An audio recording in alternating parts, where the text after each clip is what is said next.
ಫಯಾಜ್ ಬಾಬು ಪಾನಾರಿ ಸಾಕಿನೇರ್ನ. ನಾನು ಮೆಲೋಡಿ ಬೆಳೆಯುತ್ತಿರುವ 10-12 ವರ್ಷಗಳಿಂದ ಮೆಲೋಡಿ ಬಿಟ್ಟರೆ ಬೇರೆ ಬೀಜಗಳು ಯಾವೂ ಹಾಕಿಲ್ಲ. ಹೊರಳಿ ಮೆಲೋಡಿ ಬಿಟ್ಟರೆ ಮತ್ತಾವು ಕಲ್ಲಂಗಡಿ ಹಾಕಿಲ್ಲ. ಇಳುವರಿ ಚಲೋ ಐತಿ. ಅದರಿಂದ ನಾವು ಈ ಮೂಮೆಂಟ್ದಾಗ ತೆಗೆದು ಬರೀ 40,000 ರೂಪಾಯಿ ಖರ್ಚದಾಗ ಈ ಪ್ಲಾಟ್ ಬಂದೈತಿ. ಇದು ಹಾಕಿಗತ್ರಿ. ಈಗ ಒಂದ್ಸಿಲ್ ಆಗೋದು ಈಗ ಜೋರು ಮಾಡತ್ತೇವು. ಹಿಂಗಾಗಿ ಮೆಲೋಡಿ ಎವರೇಜ್ ಚಲೋ ಬೀಳ್ತೈತಿ. ಫಸ್ಟ್ ಕಟ್ಟಿಂಗ್ 18ರಿಂದ 20 ಟನ್ ತಗ ಬೀಳ್ತಾವ್ರಿ. ಒಂದು ಚಲೋ ಬರ್ತಾರೆ. ರೋಗ ಅದು ಭಾಳ ಕಾಡಲಿಲ್ಲ. ಅದರ ನಂತರ ಮೆಲೋಡಿ ಇಳುವರಿ ಚಲೋ ಐತಿ.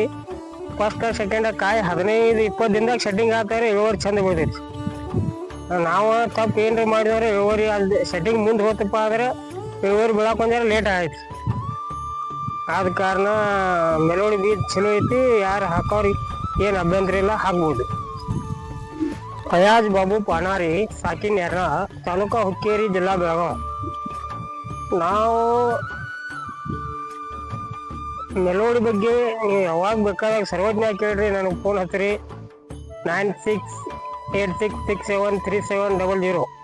ನಾವು 12ರಿಂದ 15 ವರ್ಷ ಆಗ್ತೀವಿ. ಕಲ್ಲಂಗಡಿ ಬಿಟ್ಟರೆ ವರ್ಷಕ್ಕೆ 4ರಿಂದ 5 ಪ್ಲಾಟ್ ಇರ್ತಾವೆ.